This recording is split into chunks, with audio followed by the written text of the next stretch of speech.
Hello friends, welcome to my channel. ఈ channel like and subscribe చేసుకోండి. చాలా మంది చూస్తున్నారు కానీ సబ్స్క్రైబ్ చేసుకోవట్లేదు. మీకు వీడియోలు నచ్చితే సబ్స్క్రైబ్ అయితే చేసుకోండి. అలాగే లైక్ కొడితే మన వీడియో రీచ్ అవుతుంది. నేను జరిగిన ఎపిసోడ్లో వచ్చేసరికి కళ్యాణ్కి అంత అప్రిషియేషన్ అయితే దక్కలేదు. ఆయన ఆడిన విధానానికి కానీ ఆయన క్విక్గా గేమ్ లాస్ట్ గేమ్ ఫినిష్ చేసిన విధానానికి కానీ అంత అప్రిషియేషన్ అయితే దక్కలేదు. ఒకవేళ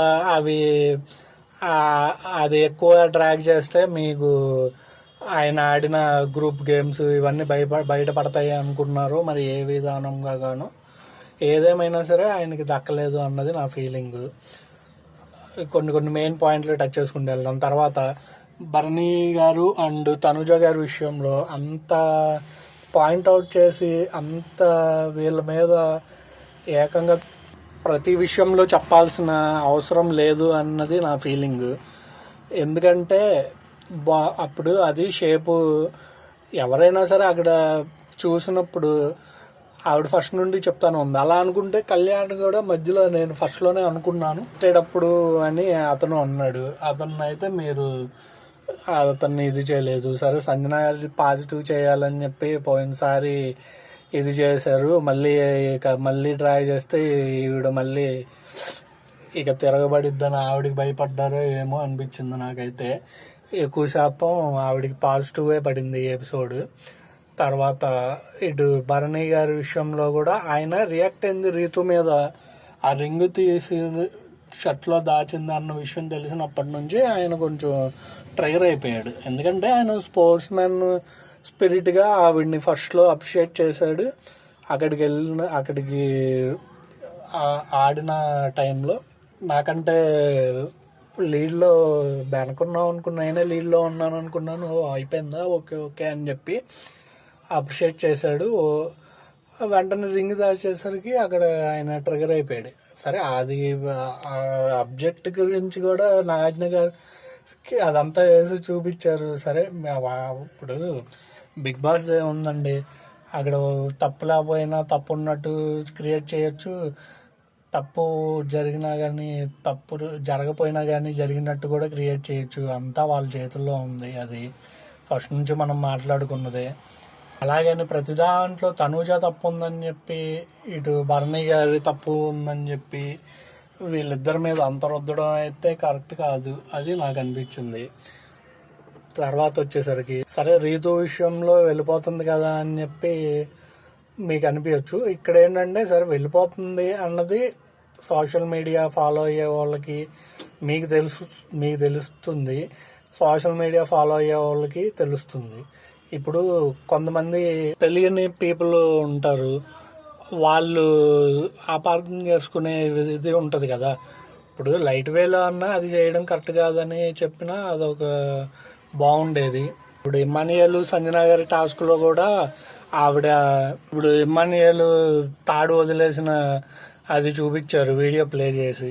అక్కడ ఆవిడ అటు తిరుగుంది కాబట్టి బ్యాక్ సైడ్ జరిగింది ఆవిడ చూడలేదు కదా అన్నారు.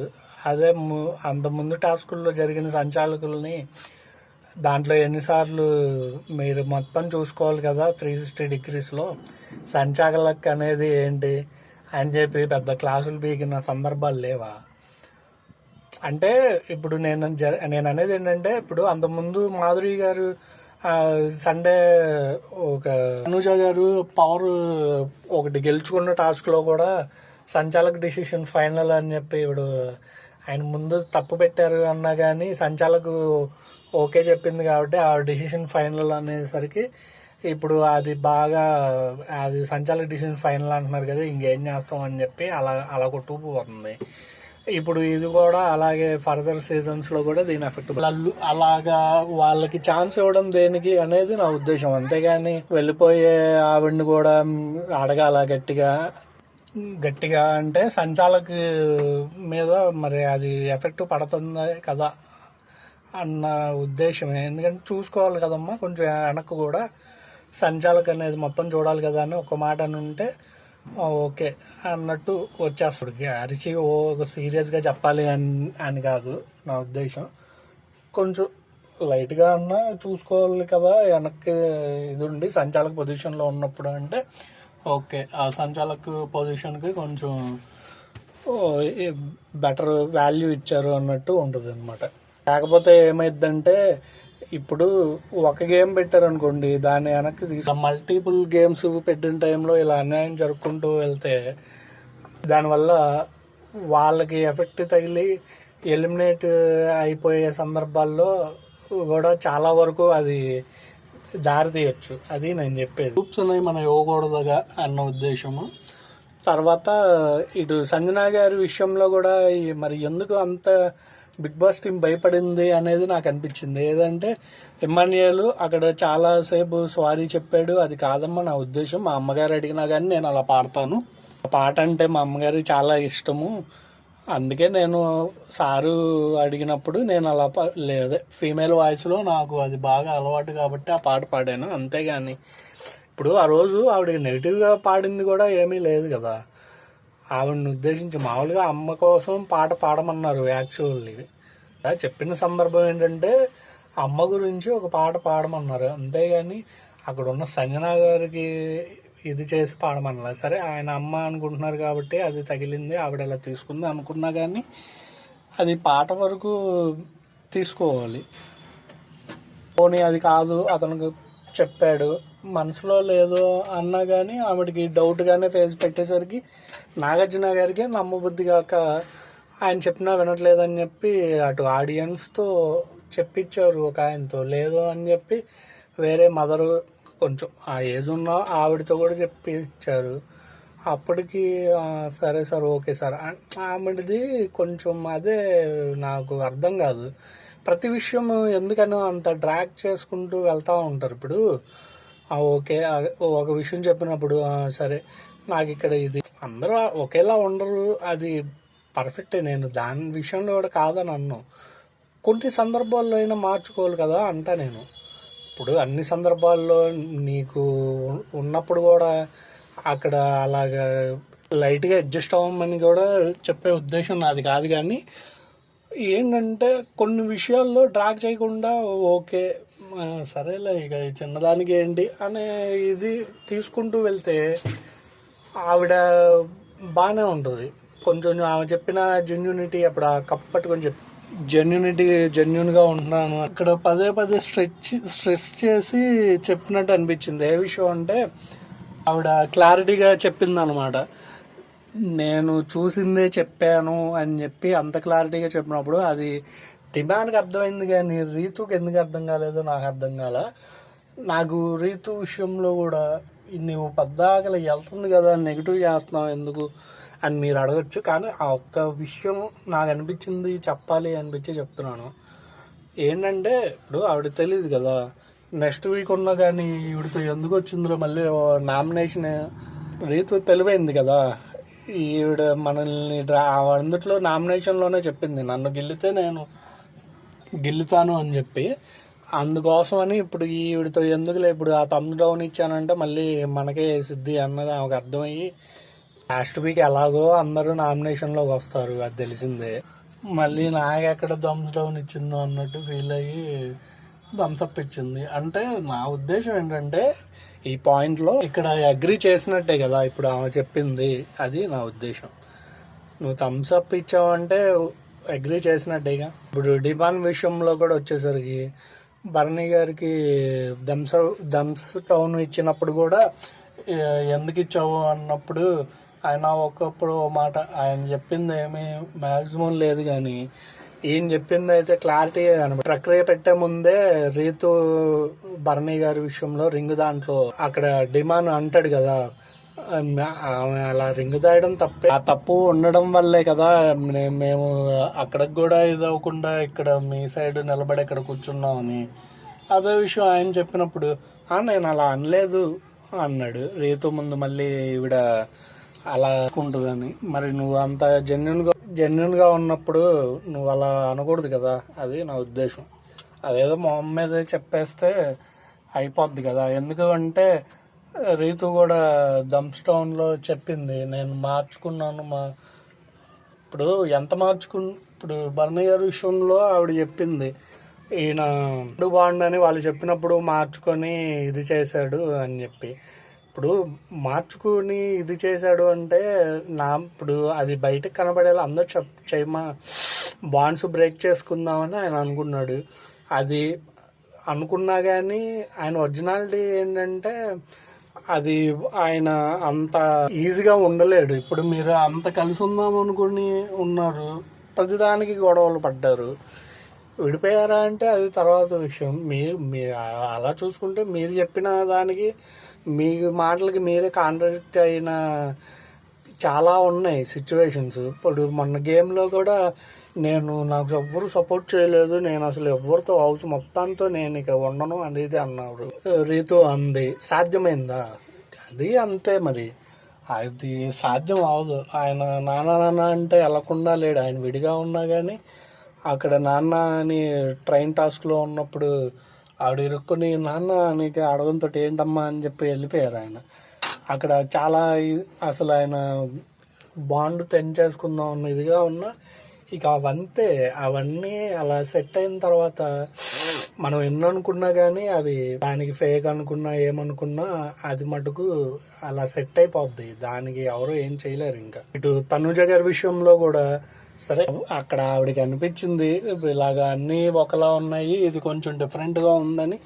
ఇప్పుడు మీరే చెప్పాలి కదా అంటారు ఒక సందర్భంలో, చెప్పకపోతేనేమో చెప్పాలి కదా అంటారు, చెప్తేనేమో అక్కడికేమో అయిపోయింది, బదరు కొట్టలేదు, బిగ్ బాస్ అనౌన్స్మెంట్ ఇవ్వలేదు, గేమ్ అయిపోయిందని ఎవరు అనుకోరు కదా.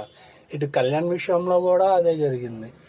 ఇప్పుడు నామినేషన్ చేసే టైంలో ఆవిడ చెప్పినప్పుడు నువ్వు ముందు చెప్పాలి కదా అంటే, ఇప్పుడు అక్కడ దాకా చూసిన ఎవరికైనా మనం చూసినా మనకి అదే అనిపించింది, ఎమ్మెల్యేలని నామినేషన్ చేసిందేమో అనిపించింది. అప్పుడు అలా ఉన్నప్పుడు ఎవరైనా సరే ముందు ఊహించలేరుగా, ఓహో అలా చేసింది. అప్పుడు ముందు ఇప్పుడు సంజన గారు చెప్పినట్టు ఏలని చేస్తానని చెప్పి ఏలని చేయడం అలా చెప్తే అక్కడ వెంటనే ఆపేవాడేమో ఒకవేళ కళ్యాణ్. అదేంటి ఇలా పేర్లు చెప్పి ఇప్పుడు ఈయన్ని చెప్తున్నావు ఏంటి అంటే అక్కడ ఆవిడేమన్నా క్లారిఫై ఇచ్చేదేమో. అది జరగలేదు కదా. ఏంటో ఎటా ఆలోచిస్తారు. ఆ కళ్యాణ్ కూడా అలాగే బిగ్ బాస్ చేయాలా నువ్వు చేయవా అని చెప్పి ఆయన అంటాం, అది నాకు చాలా రాంగ్ అనిపించింది ఆ విషయంలో కూడా. ఇటు ఆడియన్స్లో భరణి గారి, నేను అనేది అదే, ఈయన ఫ్యామిలీ ఆడియన్స్కి బాగా దగ్గర అవుతున్నారు. ఎందుకంటే అందరూ ఫ్యామిలీ వీక్లో అందరూ వచ్చి మీ బాండింగ్ బాగుంది అదే కంటిన్యూ చేయండి అని చెప్పడం వల్ల ఫ్యామిలీ ఆడియన్స్లో అది కనెక్ట్ అవుతున్నారు అన్న విషయం మనకి తెలిసింది. కాబట్టి ఫ్యామిలీ వీక్లో అందరూ వచ్చి చెప్పారు, అది వాళ్ళు ప్రూవ్ అయిందిగా. ఆవిడ కూడా వచ్చి బాగుందండి వాళ్ళిద్దరి బాండింగ్, ప్లస్ నాన్న అనుకుంటూ వాళ్ళిద్దరు సపోర్టింగ్ చేసుకుంటూ ఆడుకోవడం అవన్నీ అని చెప్పి ఆవిడ కూడా చెప్పింది, ఇలా గ్రూప్ గేమ్ ఆడారు, భరణి గారికి అన్యాయం జరిగిందని చెప్పి ఆవిడ అంది. ఎందుకంటే కొంతమంది ఏంటంటే ఏదో నాగేంద్రబాబు గారి సపోర్ట్ మాధురి గారితో ఎలా చెప్తారు, పోనీ చెప్పిన క్లిప్ ప్లే చేయాలిగా బిగ్ బాస్. అవన్నీ ఏమీ లేవండి. ఇక ఇవన్నీ ఏంటంటే కొంతమంది పిఆర్ టీంలు ఇవన్నీ లేపుతారనమాట. రేపు ఇంకా ఉంటుంది. ఇక కళ్యాణ్ ఫ్యాన్స్ ఇలా చేశారు, తనూజ ఫ్యాన్స్ కూడా ఇలా చేశారు, భరణి గారిని వీళ్ళ ఫ్యాన్స్ని ఇలా అన్నారు అని చెప్పి పిఆర్ టీంలు కొంతమంది థంబ్నెయిల్స్ ఇక చూస్తూ ఉంటాం నెక్స్ట్ రాబోయే ఇదిలో కూడా. అంటే వాళ్ళు అనుకున్న ఉంటారు కదా, సంజన ఉండాలి టాప్ 5, డిమాన్ వీళ్ళందరూ ఉన్నారు కదా, సుమన్ శెట్టి, వీళ్ళు ఉండాలని చెప్పి ఇది చేస్తూ ఉంటారు. కాల్సి వస్తే ఆయన ఎలిమినేట్ అయిపోయిన తర్వాత మళ్ళీ వచ్చిన తర్వాత ఆయనకి ఫ్యామిలీ ఆడియన్స్ మళ్ళీ కనెక్ట్ అయ్యారు. ఈయన ఎలిమినేట్ అవ్వడం ఏంటి అని చెప్పి సింపతి పెరిగింది. దానికి తగ్గట్టు ఆయన పర్ఫార్మెన్స్ ఉంది. అదేవిధంగా ఇలా గేమ్స్లో కూడా కార్నర్ చేయడం ఇవన్నీ చూస్తే మరి సింపతి వర్కౌట్ అయ్యి ఓటింగ్ పెరగకుండా ఉండదు కదా, అది నేను చెప్పేది. అటు సుమన్ గారి విషయంలో కూడా బాగానే అప్రిషియేషన్ దక్కింది. ఎందుకంటే అంతమంది హౌస్లో థమ్స్ డౌన్ పెట్టినా కానీ వాటర్ టాస్క్లో బాగా ఆడేవన్నారు. నిజంగా అంతసేపు తనుజ గారికి అప్రిషియేషన్స్ ఇవ్వచ్చు. ఎందుకంటే ఆమె back to back games Audi hand problem ఉన్నా కానీ అంతసేపు ఆవిడ అలాగే దాన్ని పుల్ చేయడం మటుకు చాలా గ్రేట్ అసలు అది. కానీ దాంట్లో కూడా కొంచెం నెగిటివిటీ మళ్ళీ అదే నువ్వు సుమన్ డ్రమ్ చూస్తూ ఉన్నావు అందుకే ఓడిపోయావు అని చెప్పి. మరి ఏంటో మరి తనూజ గారి మీద ఇంత నెగిటివిటీ స్ప్రెడ్ చేస్తున్నారు, నాకదే అర్థం కాలేదు ఆ విషయంలో. ఇమ్మాన్యుయల్కి బాగానే చెప్పారు, జెడ్పిహెచ్ హై స్కూల్ జిల్లా పరిషత్ హై స్కూల్లో మ్యాథ్స్ అది చదివినా కానీ అని చెప్పి నన్ను నేను చూసుకున్నట్టే ఉంది. ఎందుకంటే మనం చదివింది అదే స్కూలు. వాటిల్లో నుంచే ఏదో ఇలాగా కొంచెం డెవలప్మెంట్ అవుదామని చెప్పి దిగాము. ఏమైద్దో మెల్లిగా వెళ్దాంలేండి. ఇక అంతటా ఎన్నో కళలు కన్నాం, ఒక రేంజ్లో వెళ్ళిపోతాం అది ఇదని. కావాల్సి వస్తే ఇప్పటి వరకు ఇంత దాకా వచ్చాం. ఇప్పుడు దాకా సపోర్ట్ చేసిన వాళ్ళకి కూడా థ్యాంక్స్ అని నేను ప్రతిసారి చెప్పేది. ఇంకా సపోర్ట్ చేసే వాళ్ళు ఉన్నారు అనేది నా ఫీలింగు. సపోర్ట్ చేస్తారు, చేస్తే అది కూడా తొందరగా చేస్తే బాగుంటుందని కూడా నాకు అనిపిస్తూ ఉంటుంది. కొంచెం తొందరగా చేయాలని కూడా కోరుకుంటున్నాను. ఇంకొకటి ఏంటంటే ఇప్పటికే తెలిసిపోయి ఉంటుంది, కావాల్సి వస్తే మనం చెప్పాలి కాబట్టి చెప్తున్నాము. లాస్ట్ రౌండ్లో అయితే సంజన అండ్ రీతు ఉన్నారు, రీతు ఎలిమినేట్ అయిపోయింది. అది మనం రీతు ఎలిమినేట్ మాట్లాడుకున్నాం, కానీ బాటంలో ఎవరున్నారు, ఎవరు పెట్టారనేది ఇంతవరకు రాలేదు కదా, దాని గురించి కూడా ఇక్కడ చెప్పేస్తున్నాను అనమాట. ఇద్దరు ఉన్నారు. అందుకే మీకు ఇక్కడ ఇంకో డౌట్ ఏంటంటే, అసలు సంజన గారు బాటంలో రావడం ఏంటి సుమన్ గారి కన్నా అని చెప్పి మీరు అనుకోవచ్చు. మనం అంతా అనుకున్నది ఏంటంటే, పోయినసారి అంటే దివ్య అలా ఉండబట్టి మనం అలాగా అనుకుంటున్నాము. ఇక్కడ దివ్యకి ఏంటంటే ఇక ఆమెకి కొంచెం నెగిటివిటీ అంటే ఆమె గేమ్స్లో కూడా డల్ అయిపోవడం, అవి ఇంతకుముందు వీక్ ఎలాగా ఉందో అందులో ఇటు కలిసిపోవడం, ఇవన్నీ చాలా ఉన్నాయి ఆవిడ మళ్ళీ అలాగే కొనసాగించడంలో. అదేవిధంగా అందరూ సుమన్ గారు కూడా బాటంలో ఉన్నారు కదా, ఈయనకి ఇలా ఉండడం ఏంటి అని చెప్పి, ఆయన పైకి వెళ్ళడం ఏంటి అని చెప్పి అందరికీ డౌట్ ఉంది. దాని విషయంలో చిన్న క్లారిటీ నా పరంగా ఏంటంటే, ఆయన గేమ్స్ అలా ఉన్న గేమ్స్ పరంగా ఆయన మంచి కంబ్యాక్ అయితే ఇచ్చాడు. అసలు ఆయన విషయంలో దుమ్ము దులిపాడనే చెప్పొచ్చు. అంటే ఎఫెక్ట్స్ ఆ విధంగా చూపించాడు. ఇప్పుడు ముగ్గురు ఉన్నా కానీ కళ్యాణ్ ఇప్పుడు అదే పొజిషన్లో వేరే వాళ్ళు ఉంటేనే ఆ కళ్యాణ్ కానీ ఇటు డిమాండ్ కానీ దగ్గరికి వచ్చి అవి లాక్కున్న టైంలో కూడా కనీసం మొత్తం జీరో అవ్వకుండా కూడా కాపాడుకోగలిగాడు ఆయన. తనుజ గారి విషయంలో ఆవిడ ఆడింది, ఆయన బాగా ఆడాడు. తర్వాత చెక్కల టాస్క్లో కూడా ఆయన అంత సేకరించి ఈక్వల్గా కళ్యాణ్కి పెట్టేశాడు. ఇక లాస్ట్లో అది పెడితే అయిపోద్ది. ఇక కళ్యాణ్ కూడా కొంచెం తడబడ్డాడు అని చెప్పుకోవచ్చు. ఎందుకంటే అది కనుక పెట్టేసి ఉంటే ఆ గేమ్లో కళ్యాణ్ వెళ్ళిపోయేవాడు ఆ సిచ్యువేషన్లో. ఇక ఆ ఎఫెక్ట్స్ అయితే పెట్టాడు. మరి అవన్నీ చూసి కూడా ఖాళీగా కూర్చున్నాడు అని చెప్పి మనం మాట్లాడుకున్నాం, కానీ ఎంత ఎఫెక్ట్స్ పెట్టినప్పుడు కూడా ఓట్లు పెరగకుండా ఉంటాయా? ఛానల్ని లైక్ అండ్ సబ్స్క్రైబ్ చేసుకోండి.